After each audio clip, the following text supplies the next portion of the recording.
Ali Ghodsi and the Fire Beneath the Data. Part 1. The Exile and the Flame. The war had already ended, but its echoes still clung to the walls of Tehran like the smell of burnt metal. Ali Ghodsi was born into a world that had learned to whisper, a city half rebuilt, half remembering. His parents were educated, quietly principled people who dreamed not of wealth, but of freedom. Yet in post-revolutionary Iran, that dream was costly. The air was thick with suspicion, and intellectuals were watched. When Ali was still a boy, his family fled. They carried little more than a suitcase of clothes, a few books, and the weight of unspoken memories. The Ghodsis sought asylum in Sweden, a cold, orderly land that couldn't have been more different from the chaos they had left behind.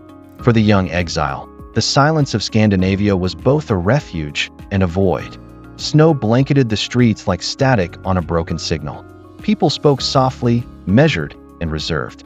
Ali spoke Persian, then slowly learned Swedish, then English, collecting languages the way others collected stamps, each a code to a new world. He grew fascinated by the way systems worked, how societies, computers, and people all operated according to invisible rules. But what captivated him most was how those systems sometimes broke, and how elegant ideas could rebuild them stronger. At the University of Stockholm, he studied computer science, drawn to algorithms like others are drawn to poetry. He found beauty in structure, in logic so clean it almost felt moral. Yet beneath that intellect was a quiet question that followed him everywhere. What does belonging mean when your roots are scattered? He would find his answer years later, not in politics or philosophy, but in code. In 2005, Ali arrived at the University of California, Berkeley, as a researcher.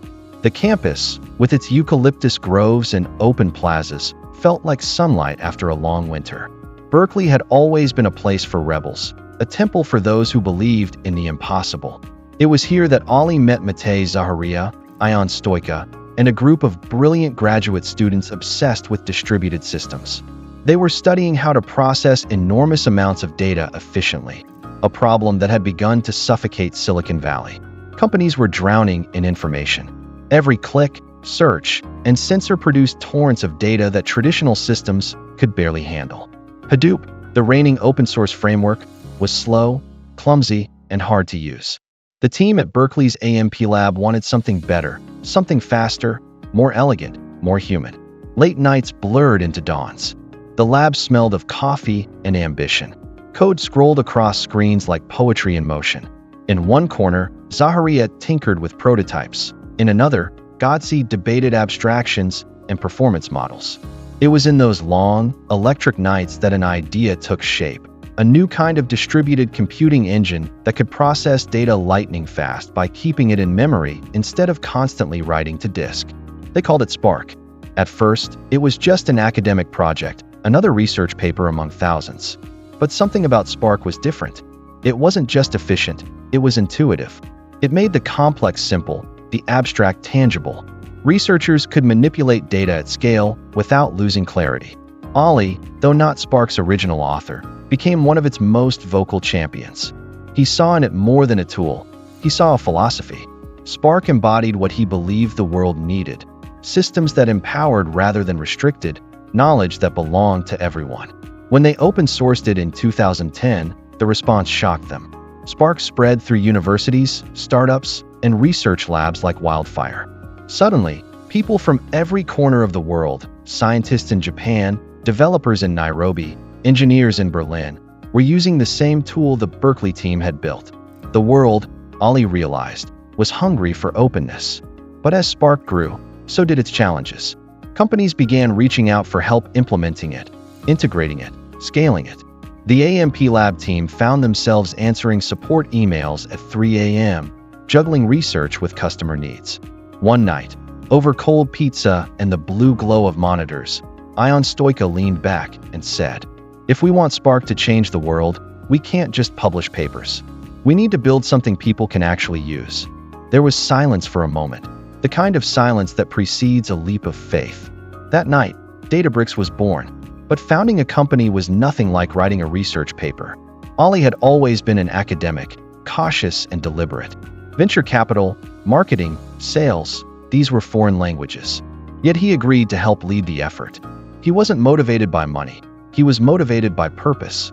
Databricks was founded in 2013 by the original creators of Spark, Ali Ghodsi, Matej Zaharia, Ion Stoica, Patrick Wendell, Andy Konwinski, Reynold Exine, and Arsalan Tavakoli Shiraji, a band of researchers who believed that data could be the great equalizer. Their mission was audacious: to unify data, AI, and people. Early investors didn't quite get it. "So, you're like Hadoop but shinier?" one joked. Another said, "Isn't this just a university project?" Ali smiled politely. He had learned patience the hard way. He had been underestimated before, as a refugee, a student, an outsider. He could wait for the world to catch up. In those first years, Databricks was far from glamorous. The founders wrote code during the day and debugged customer issues at night. They pitched in small conferences, often ignored by the press, overshadowed by flashier Silicon Valley darlings. But slowly, word spread. Spark's performance was undeniable. Companies that had struggled with slow data pipelines were suddenly analyzing petabytes of information in seconds. The revolution had begun, quietly, under fluorescent lights, in the hands of engineers who believed in clarity over noise. And at the center of it all was Ali Ghodsi, calm, analytical, and quietly on fire. He wasn't the loudest voice in the room, but when he spoke, people listened. He led not with ego but with precision, not with charisma but with conviction. He told his team, "We're not here to build a product. We're here to build a movement. Data belongs to everyone, not just to those who can afford it." The word stuck. They became Databricks' creed.